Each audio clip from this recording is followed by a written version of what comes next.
Hello everyone, this is Hidayat Qadri. Welcome back to topper system. Class 10 वालों, क्या हाल चाल? आपका पेपर चल रहा है। 20 तारीख को साइंस का पेपर है, तो साइंस के पेपर को धुआं करने के लिए कंप्लीट केमिस्ट्री का वीडियो अपलोड हो चुका है। उसमें केमिस्ट्री से जितने भी क्वेश्चन बनेंगे पूरी चैप्टर का हर एक क्वेश्चन आपको दिया गया। उस वीडियो को आप चेकआउट जरूर कर ले। आज के इस वीडियो में कंप्लीट बायोलॉजी कवर करने वाला हूँ। बायोलॉजी से जितने भी क्वेश्चन आपके पेपर में आने वाले हैं, जो भी हर एक चैप्टर वाइज जितने भी इंपॉर्टेंट क्वेश्चन है, सब कुछ लेकर आ गया। हर एक क्वेश्चन को ध्यान पूर्वक करेंगे, आपका रिवीजन भी हो जाएगा। क्वेश्चन भी काफी जरूरी क्वेश्चन सब है। 50 क्वेश्चन लेकर आएंगे, 15 से 20 क्वेश्चन होगा, लेकिन एक एक क्वेश्चन इंपॉर्टेंट क्वेश्चन होगा जो आपके पेपर में आने वाला। प्रीवियस ईयर के क्वेश्चन सब भी है, बहुत ही श्योर शॉर्ट क्वेश्चन है। समझ लो कि एकदम श्योर शॉर्ट आपके पेपर में आने ही वाला है, पेपर लीक होने वाला है। तो चलिए शुरू करते हैं। केमिस्ट्री बायोलॉजी का जो पहला चैप्टर है आपका लाइफ प्रोसेस। तो लाइफ प्रोसेस का पहला क्वेश्चन देखते हैं, जो बहुत ही इंपॉर्टेंट क्वेश्चन है। वो है explain nutrition in amoeba with label diagram. बहुत बार पूछा गया है न्यूट्रिशन इन अमीबा, डायग्राम के साथ आपको बनाने का। तो अमीबा जो होता है वो यूनिसेलुलर ऑर्गेनिज्म है, और इसका जो मोड ऑफ न्यूट्रिशन होता है वो होलोजोइक होता है। होलोजोइक मोड ऑफ न्यूट्रिशन जो ह्यूमन का भी होता है, उसी प्रकार से इसका भी मोड ऑफ न्यूट्रिशन जो है वो होलोजोइक होता है। ये जो न्यूट्रिशन करता है, इसके 5 स्टेप होते हैं।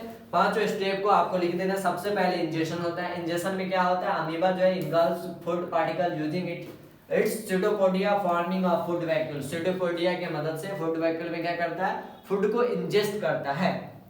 वो पहला स्टेप है जिसको हम इंजेक्शन कहते हैं। दूसरा स्टेप होता है डाइजेशन। जो फूड इंजेस्ट हो चुका है उसको डाइजेस्ट करेंगे। कैसे डाइजेस्ट करेंगे? कॉम्प्लेक्स फूड को सिंपलर फॉर्म में तोड़ेंगे, ब्रेक डाउन करेंगे, तो इसी को हम डाइजेशन कहते हैं। तीसरा मेथड होता है एब्जॉर्प्शन। जो भी डाइजेस्टेड फूड है उसको एब्जॉर्ब करते हैं कहाँ? Cytoplasm of amoeba. किस लिए?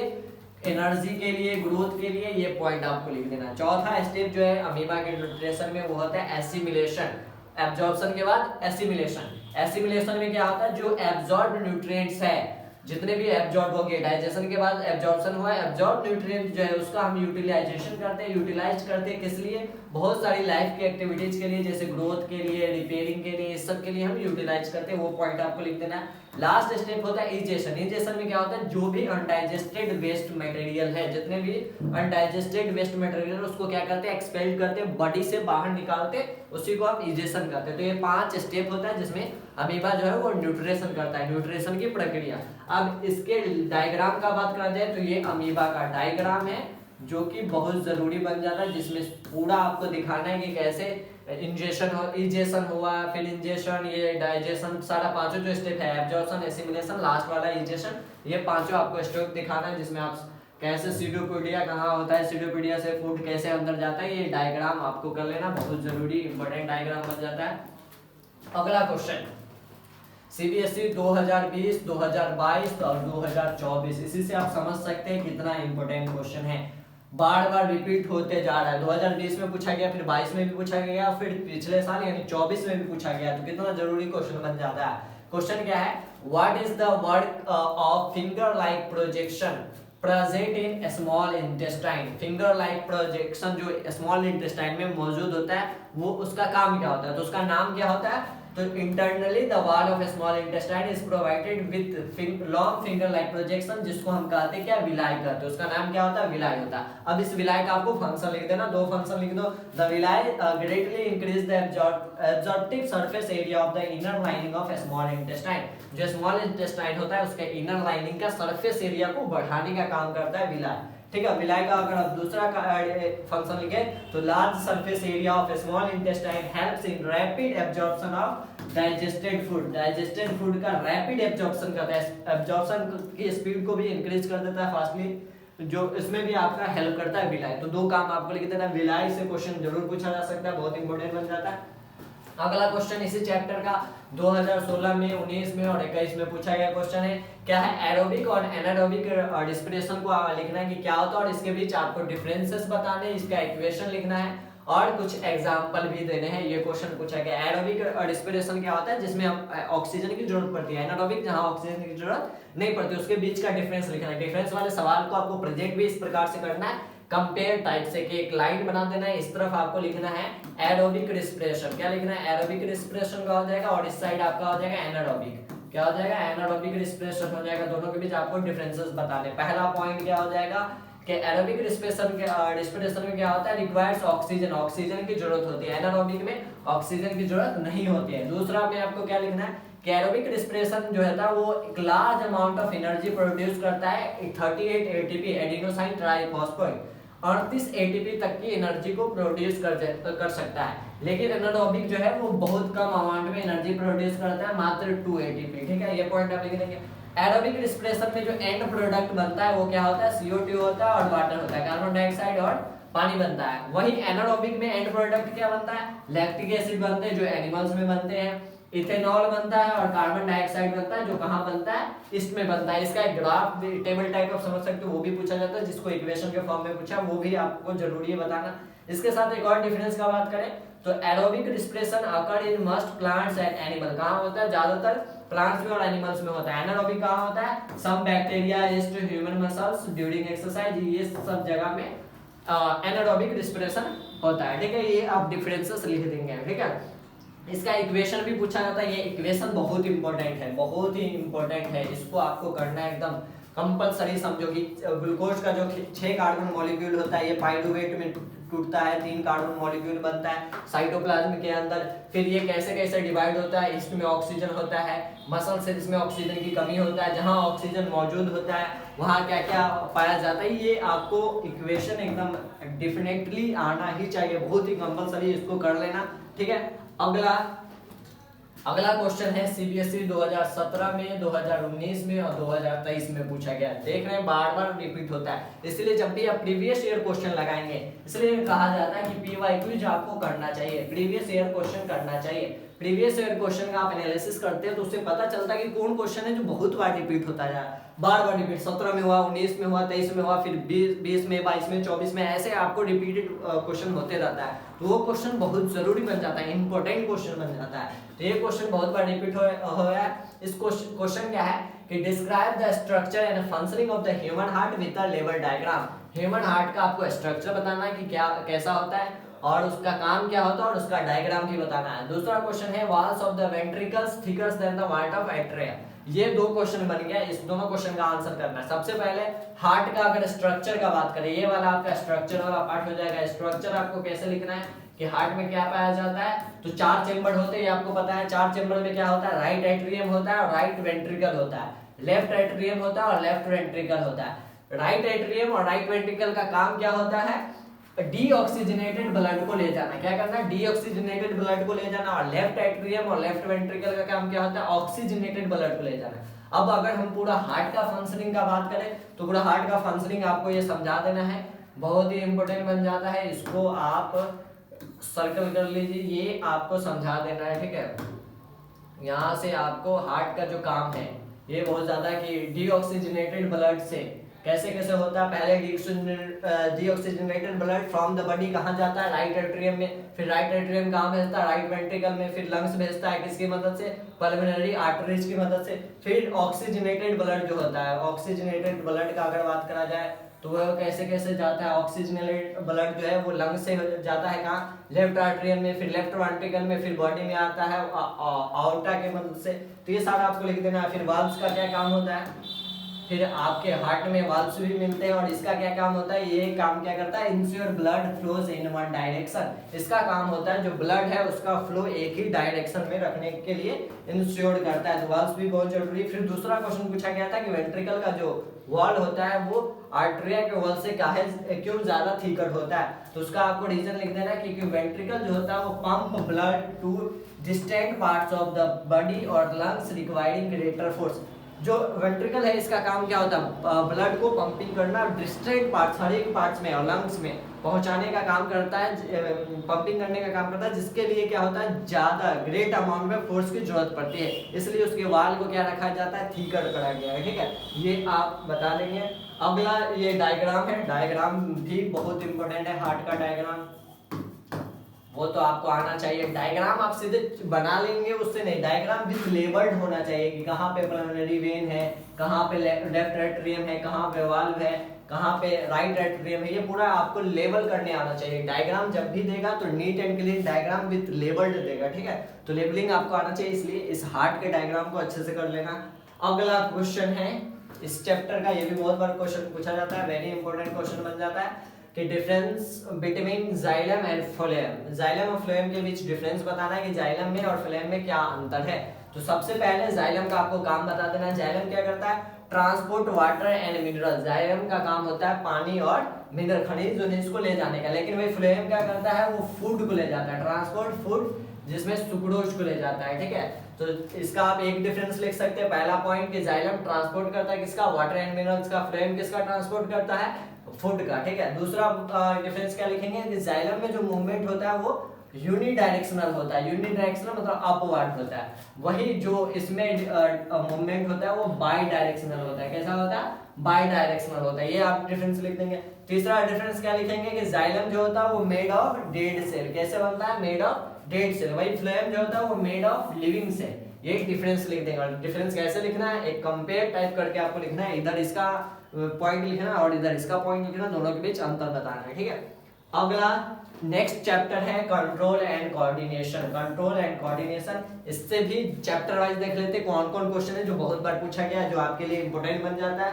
तो इसका पहला क्वेश्चन 2022, 19, 24, 21 आप देख सकते हैं। लास्ट के 4 इयर्स में देखो कंटिन्यूअसली 19 में, 24 में, 22 में, 21 में पूछा गया। तो समझ सकते हैं कि कितना इंपॉर्टेंट क्वेश्चन बन जाता है।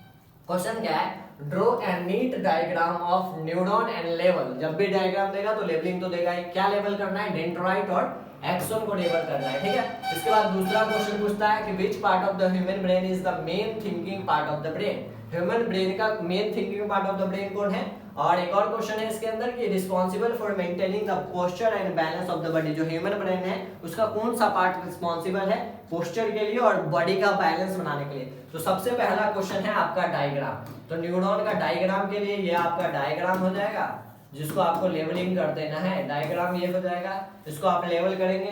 एक्सोन यहाँ पे है, डेंड्राइट यहाँ पे। तो न्यूरॉन का डायग्राम तो आपको अच्छे से आना चाहिए। सब कुछ आप सेल बॉडी कहाँ होता है, न्यूक्लियस कहाँ होता है, नर्व एंडिंग्स कहाँ होता है, ये सारा आपको लेवल कर देना है। साथ में जो क्वेश्चन पूछा गया कि main thinking of the brain कौन होता है? वो होता है सेरिब्रम। क्या होता है? सेरिब्रम जो होता है वो main thinking of the brain होता है। वही बॉडी का पोस्चर बनाने का बात हो, पोस्चर को मेंटेन करने का और बैलेंस बनाने का बॉडी का, तो उसके लिए जो रीजन है, वो जो पार्ट आता है ह्यूमन ब्रेन का, वो होता है सेरिबेलम। सेरिबेलम का काम होता है पोस्चर के लिए, बैलेंस ऑफ द बॉडी के लिए। और सेरिबेलम मेन थिंकिंग, सोच क्षमता की को विकसित करने के लिए सेरिबेलम का काम है। आपकी थिंकिंग एबिलिटी कौन बढ़ा सकता है? सेरिबेलम, ठीक है। अगला क्वेश्चन ये भी देख सकते हैं, क्वेश्चन 2019, 22 और 23, बहुत ही रिपीटेड इंपॉर्टेंट प्रीवियस ईयर के क्वेश्चन। तो क्वेश्चन क्या है कि how brain and spinal cord are protected in human, name the master gland present in the brain. दो क्वेश्चन है। पहला क्वेश्चन है कि ब्रेन कॉर्ड, स्पाइनल कॉर्ड को कैसे प्रोटेक्ट करा जाता है। तो आप लिख सकते हैं both the brain and the spinal cord are protected by bone. इसको जो प्रोटेक्ट करा जाता है वो बोन से करा जाता है। कौन से बोन से करा जाता है? तो अगर हम ब्रेन का बात करें, जो ब्रेन का पहले बात करें, तो ब्रेन को स्कल के बोन से प्रोटेक्ट करा जाता है। किस बोन से? स्कल के बोन से प्रोटेक्ट करा जाता है। लेकिन अगर स्पाइनल कॉर्ड का बात करें तो उसको जिस बोन से प्रोटेक्ट करा जाता है वो होता है एक shape of ring shape of bone होता है, set of ring shaped bone, जिसको हम नाम देते हैं वर्टिब्रे। वर्टिब्रे ये होता है जिससे हम स्पाइनल कॉर्ड को प्रोटेक्ट करते हैं, और बोन्स होता है स्कल का जिससे हम किसको प्रोटेक्ट करते हैं? ब्रेन को प्रोटेक्ट करते हैं। आगे आप सारा लिख सकते हैं कि इसमें क्या होता है, दोनों में क्या होता है, लेयर का कसन होता है मेंबर, जिसको क्या बोलते हैं? मेनिंगस बोलते हैं। फिर स्पेशल फ्लूइड होता है जिसका नाम क्या होता है? सेरेब्रो स्पाइनल फ्लूइड होता है। ये सारा कुछ आप लिख देंगे। उसका मतलब फंक्शन क्या होता है? Protect the nerve tissue to keep healthy, nerve tissue को हेल्दी रखने के लिए, वेस्ट प्रोडक्ट को रिमूव करने के लिए इस स्पेशल फ्लूइड का उपयोग करा जाता है। साथ में दूसरा क्वेश्चन पूछा गया था कि मास्टर ग्लैंड किसको कहा जाता है? जो ब्रेन में मौजूद होता है उसको पिट्यूटरी ग्लैंड कहा जाता है। पिट्यूटरी ग्लैंड को मास्टर ग्लैंड कहा जाता है, ये आप लिख देंगे, ठीक है। कंट्रोल एंड कोऑर्डिनेशन का हो गया। नेक्स्ट कुछ चैप्टर जो आपका आता है वो है आर्ट एनवायरनमेंट। आर्ट एनवायरनमेंट से जितने इंपॉर्टेंट क्वेश्चन बनेंगे वो देख लेते हैं।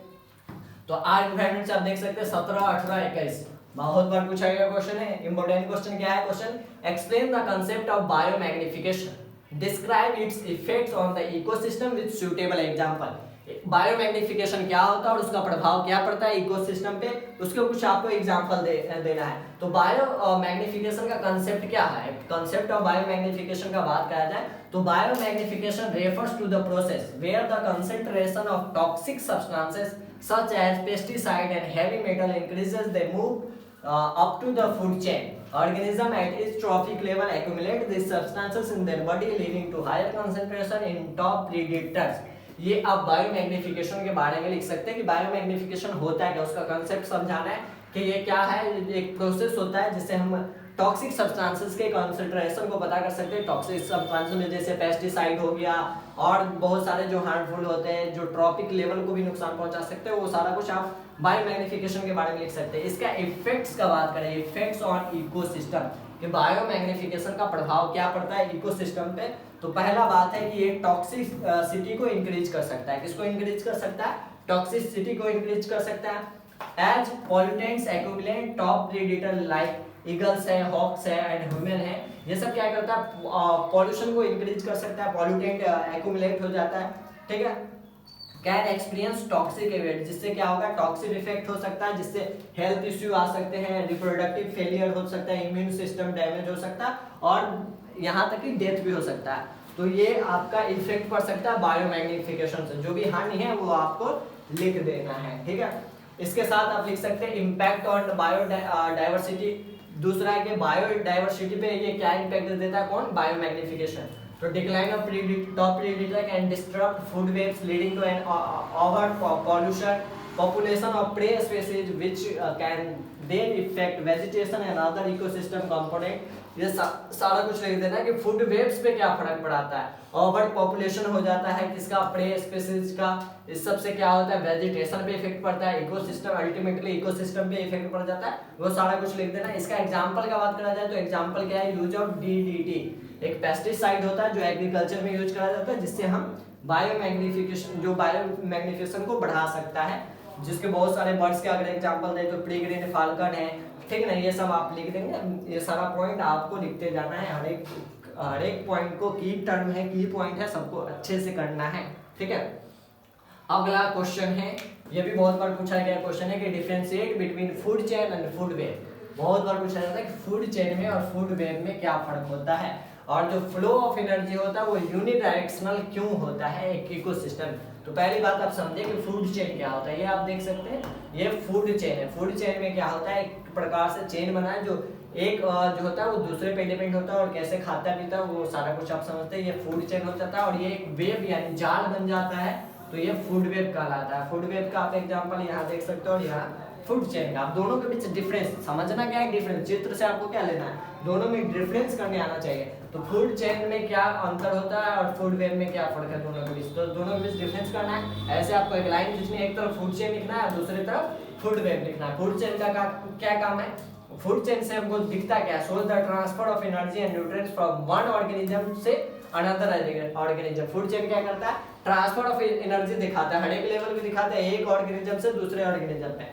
वही फूड वेब जो होता है वो multiple food chain overlap and connect जो होता है, ये क्या दिखाता है कि food chain, multiple food chain को अगर हम कनेक्ट करते हैं तो वो एक वेव बन जाता है, जाल बन जाता है, तो वो फूड चेन होता है, तो फूड वेब होता है, ठीक है। Food chain follows a single path of energy through ecosystem. इसके पास जो एनर्जी होता है वो सिंगल पाथ होता है, एक ही पाथ होता है। यहाँ represent the different ways organism eat and are eaten in ecosystem, उसके तरीके अलग अलग है, ये पॉइंट आप लिख सकते हैं। इसमें क्या लिख सकते हैं, each organism occupies a different trophic level. Energy flow जो होता है इसमें यूनिडायरेक्शनल होता है। इसमें आप क्या लिख सकते हैं, मोर accurately represent consumption relationship in ecosystem includes all the food chain in a single ecosystem. जितने भी फूड चेन है उसको एक ही सिंगल इकोसिस्टम में रखा जाता है। ये सारे पॉइंट आपको डिफरेंशिएट करना है फूड वेब और फूड चेन में। इसका साथ में एक और क्वेश्चन पूछा गया कि फ्लो ऑफ एनर्जी जो होता है वो यूनिडायरेक्शनल क्यों होता है। इसके पीछे रीजन क्या है कि because energy moves from the sun to the producer. Producer कौन होता है, प्लांट्स होता है, इकोसिस्टम में आप पढ़े हैं। और through photosynthesis and then to consumer. Consumer कौन होते हैं, जितने भी हार्बिवोरस होता है, कार्निवोरस होता है, ये सब कंज्यूमर होता है। At each tropic level, energy is lost as heat is metabolic process and only a fraction about 10% जो एनर्जी होता है वो 10% ही जाता है, ये तो आप पढ़े, is passed on the next level, जितने भी लेवल होगा पहला से दूसरा सब जगह जाएगा, 10% एनर्जी ही जाएगा। तो energy loss prevents energy from being recycled और flowing back, ensuring that energy transfer remains unidirectional। इस वजह से उसका फ्लो ऑफ एनर्जी जो होता है वो यूनिडायरेक्शनल रखा जाता है। इसके आपको अच्छे से इसी वर्ड में कैसे आपको लिखना है वो भी समझना है, कि इसी टाइप से आपको आंसर भी करना है, की टर्म को की वर्ड को कैसे हाईलाइट करते जाना है वो सब कुछ आपको समझना है। अगला चैप्टर जो बनता है बहुत ही इंपॉर्टेंट चैप्टर है, वो है हाउ डू ऑर्गेनिज्म रिप्रोड्यूस। इसके भी इंपॉर्टेंट क्वेश्चन देख लेते हैं, जो भी इंपॉर्टेंट क्वेश्चन है। पहला क्वेश्चन है, ड्रॉ अ नीट एंड लेवल diagram of the human male reproductive system, write is main function, और ड्रॉ अ नीट एंड लेवल diagram of the human female reproductive system its main function.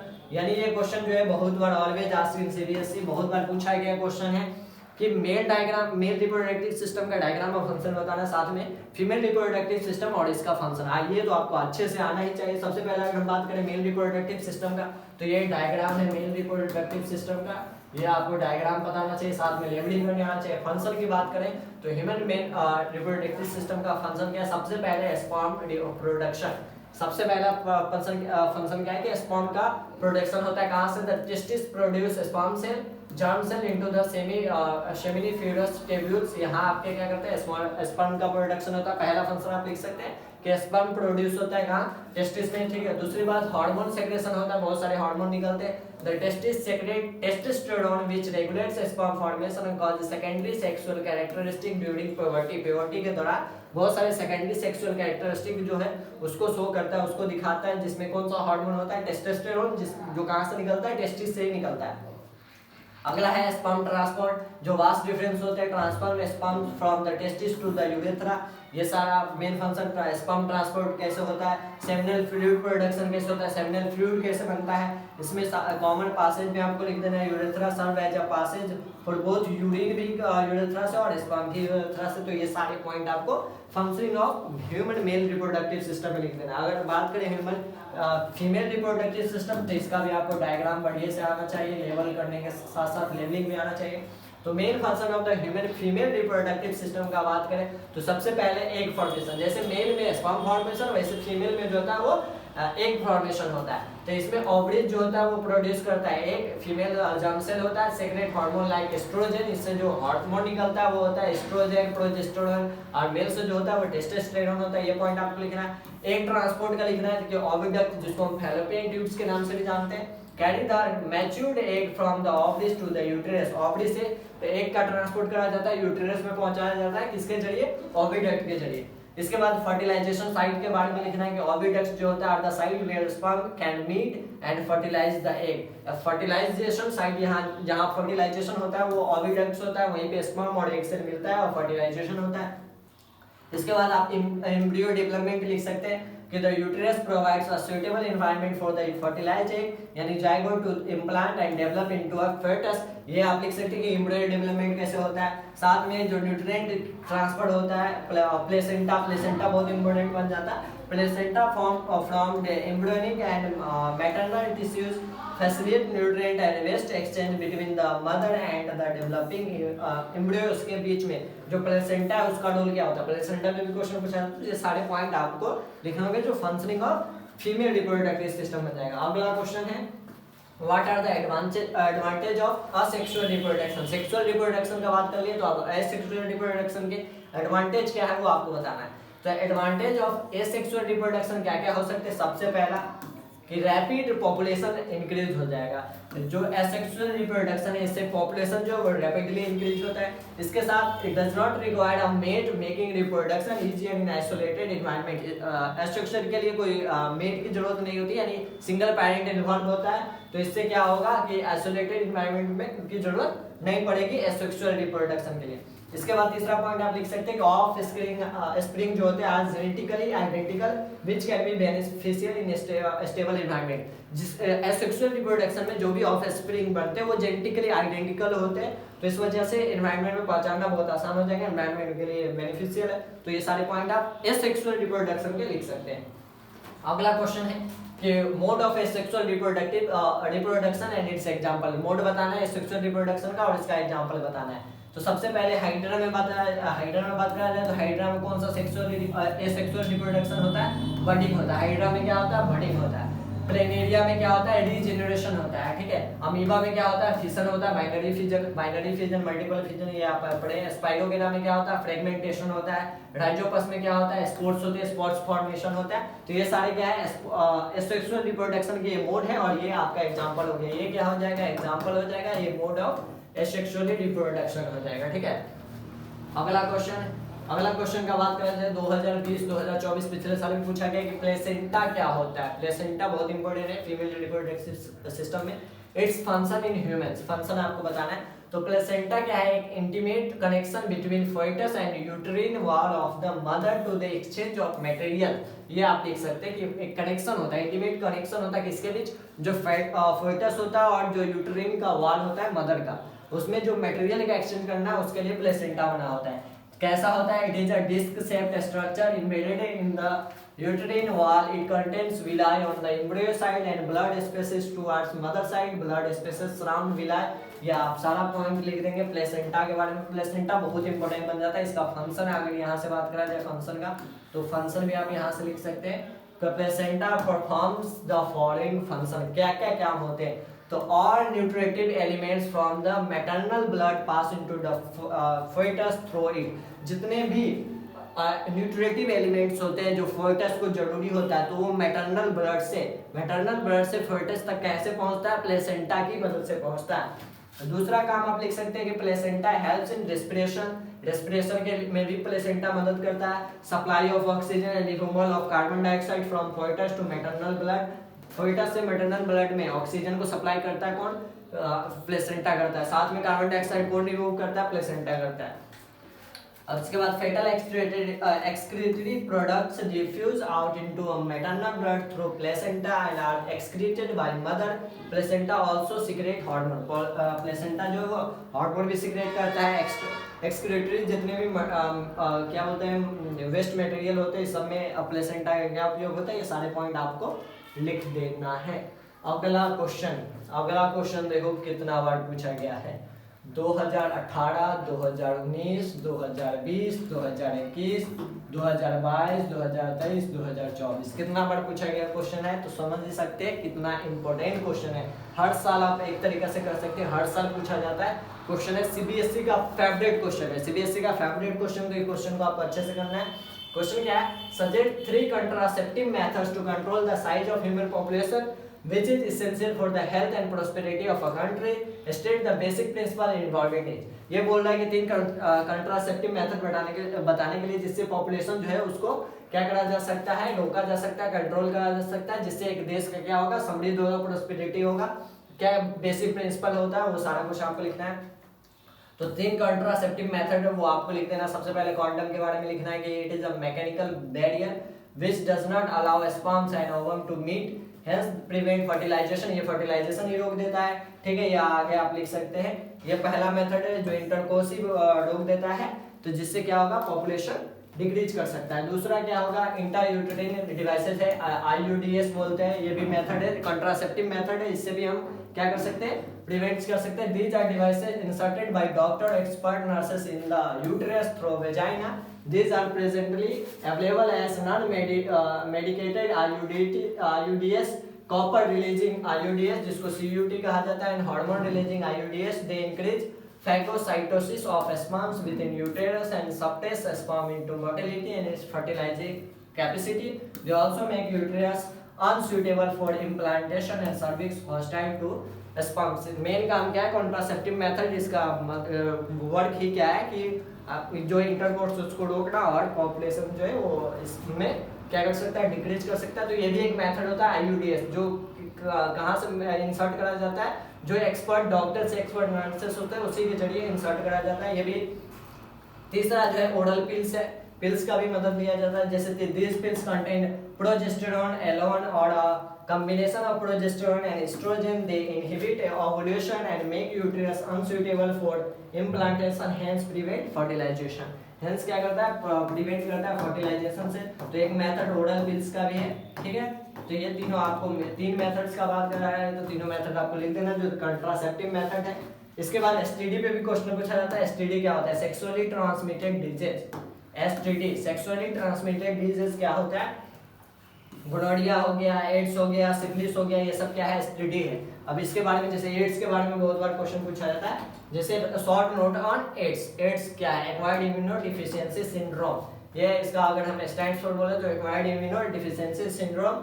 Ads is caused by, कैसे कारण होता है, cause होता है, इसका कारण क्या होता है? एचआईवी, ह्यूमन इम्यूनोडेफिशिएंसी वायरस होता है। It's damage the body's immune system so that body becomes weak and can't protect itself from infection. बहुत ही खतरनाक डिजीज होता है। It leads to death. इससे डेथ भी हो सकता है because no definite cure is founded yet. अभी तक एड्स के बारे में कि एड्स का कोई प्रॉपर ट्रीटमेंट नहीं है, प्रॉपर इलाज नहीं है, कोई क्योर नहीं है, और एड्स से it leads to death. AIDS जो है वो डेथ तक भी आपको पहुंचा सकता है। सेक्सुअली ट्रांसमिटेड डिजीज होता है। इसके बाद बात करा जाए जो आपका हेरिडिटी एंड इवोल्यूशन वाला चैप्टर है, इससे भी इंपॉर्टेंट क्वेश्चन देख लेते हैं। इसमें हेरिडिटी से ही पूछेगा। तो पहला क्वेश्चन जो है कि why did Mendel carry out an experiment to study the inheritance of two traits in the garden pea. Pea को लिया था, बहुत बार पूछता है कि मटर जो लिया था उसके लेने का रीजन क्या था जब मेंडल एक्सपेरिमेंट कर रहा था जो इनहेरिटेंस के बारे में, ट्रेट्स के बारे में, तो मटर पे ही क्यों करा, पी पे ही क्यों करा, गार्डन पीज पे ही क्यों करा? तो इसका आंसर आप क्या लिखेंगे? Mendel performed crosses between two qualities of observe how they interacted and how their inheritance patterns differ. Mendel conducted a dihybrid cross and it was founded that each character exhibited itself independently of the other when two pairs of characters were taken into account। जब Mendel observation करता है तो वो क्या पाता है? जब डाइहेब्रिड cross करता है तो वो पाता है कि हर एक के पास जो कैरेक्टर होता है वह इंडिपेंडेंटली अलग अलग होता है जब दो पेयर्स को लिया जाता है। तो ये सारा पॉइंट आपको लिखना है, ठीक है। इसके बाद अगर हम बात करें दूसरा क्वेश्चन इसमें कि what way are the finding with respect to the inheritance of trait in F1 and F2 generation, दोनों में क्या फाइंडिंग होता है? तो an example of a cross between parents would be round yellow and baby green. कोई सा भी आपको एग्जांपल ले लेना है राउंड येलो का और बेबी ग्रीन हाइब्रिड का लिया जाए तो all plants of the F1 generation have spherical yellow seed और F2 जनरेशन में होगा क्या? F2 जनरेशन में एक वाइड वैरायटी ऑफ प्लांट्स होगा जिसके अंदर राउंड येलो होगा, राउंड ग्रीन होगा, रिंकल्ड येलो होगा और रिंकल्ड ग्रीन होगा। F1 और F2 में क्या क्या होगा वो पॉइंट आपको बता देना है। ये सारे के सारे क्या है? इंपॉर्टेंट क्वेश्चन है। ये सारे के सारे इंपॉर्टेंट क्वेश्चन है, श्योर शॉर्ट क्वेश्चन बन जाते हैं। क्या बन जाते हैं? श्योर शॉर्ट क्वेश्चन बन जाते हैं। हर एक क्वेश्चन का आपको प्रैक्टिस कर लेंगे। बायोलॉजी से अगर आप इतना कर लेते तो आपका बायोलॉजी का टेंशन खत्म हो जाएगा। ये आपको पीडीएफ जो है वो टेलीग्राम पे मिल जाएगा। इस पीडीएफ को आप डाउनलोड कर लेना और पीडीएफ से अच्छे से पढ़ के अच्छे से एकदम रट के घोल के जाना। पीडीएफ आपको टेलीग्राम पे मिलेगा, पूरा एग्जैक्ट वहां से आप नोट डाउन कर सकते हैं, याद कर सकते हैं। बायोलॉजी का टेंशन खत्म हो जाएगा। फिर आपको केमिस्ट्री का भी हो गया। नेक्स्ट वीडियो में फिजिक्स कवर करेंगे। इसके लिए आप इस तरह की वीडियोज के लिए क्या करेंगे? चैनल को सब्सक्राइब कर लें और चैनल से जुड़े रहें। Stay connected, stay updated with topper system. Thank you.